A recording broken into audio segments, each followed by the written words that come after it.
Unbelievable. Filipino teen's Elvis voice makes AGT go wild. The world can change in a single moment, sometimes in the blink of an eye, sometimes in the echo of a song. For 16-year-old Angelo Cruz, that moment came long before he ever stepped onto the America's Got Talent stage. It began in a tiny fishing village in Cebu, where the night smelled of sea salt and possibility and the stars shone brighter than the streetlights. Angelo grew up listening to an old radio his father kept alive with scraps and spare parts. Every night, one voice cut through the static. Elvis Presley. The smooth, soulful tone seemed to reach directly into Angelo's chest, as if reminding him that even the humblest beginnings could carry dreams big enough to touch the world. Angelo's father worked long hours at the docks, while his mother sold homemade pastillas in the market. They never had much, but they loved big. When his father fell ill and the medical bills grew heavier than the tides, Angelo began singing at small local events, hoping to help. People started whispering about the boy with the Elvis soul, a kid who could take a room full of strangers and bring them to stillness with a single note. But to Angelo, it wasn't talent, it was gratitude. Singing was the only way he knew how to honor his parents' sacrifices. Still, he never once imagined a path that would lead him to America's Got Talent until his father, frail but smiling, pressed a plane ticket into his hand. "Go, Anak," he whispered. "If your voice can help even one person, then it's worth everything."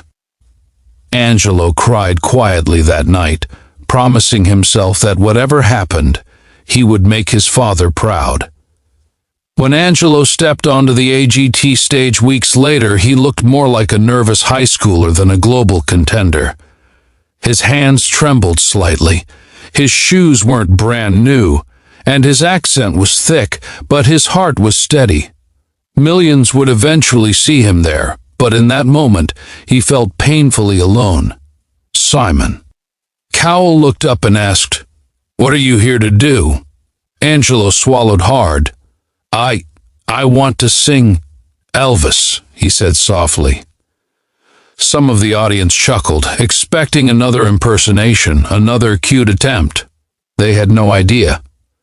As the first chords of Can't Help Falling in Love played, Angelo closed his eyes.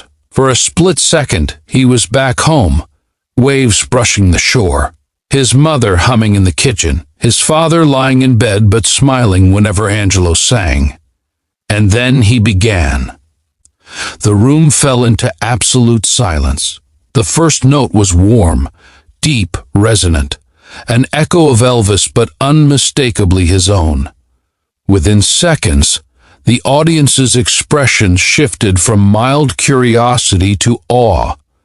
His voice wasn't just impressive, it was emotional, textured with every hardship, every hope, every prayer he'd carried from home.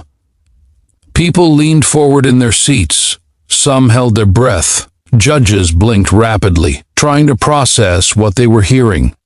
And then came the unexpected turn. Midway through the song, Angelo's voice broke, not from weakness, but from overwhelming emotion.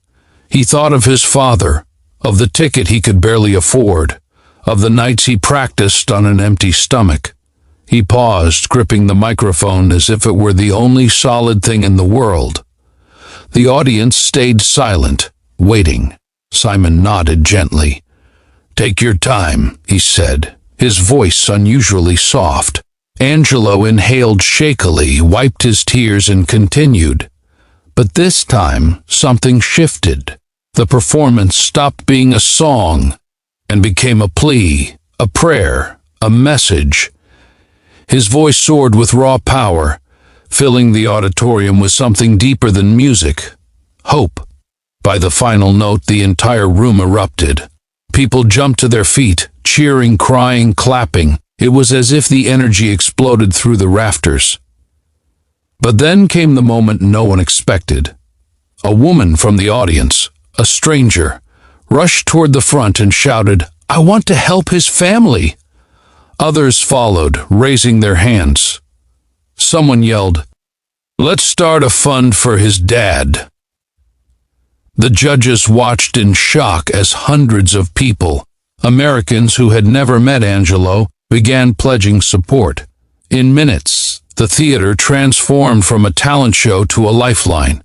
It was an outpouring of kindness so powerful that even Simon Cowell seemed speechless.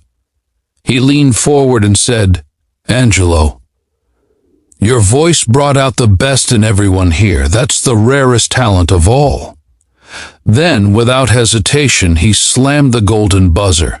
Golden confetti rained down as Angelo collapsed to his knees, overwhelmed. He looked up at the falling gold pieces, each one reminding him of home, of his father's smile, of the impossible journey that brought him here.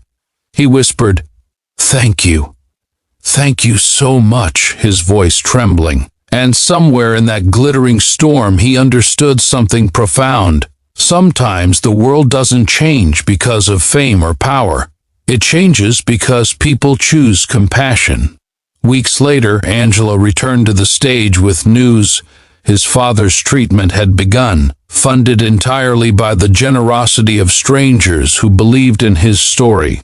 As he spoke, millions watching from around the world felt a shared warmth, a reminder that humanity can still shine brightest in unexpected places.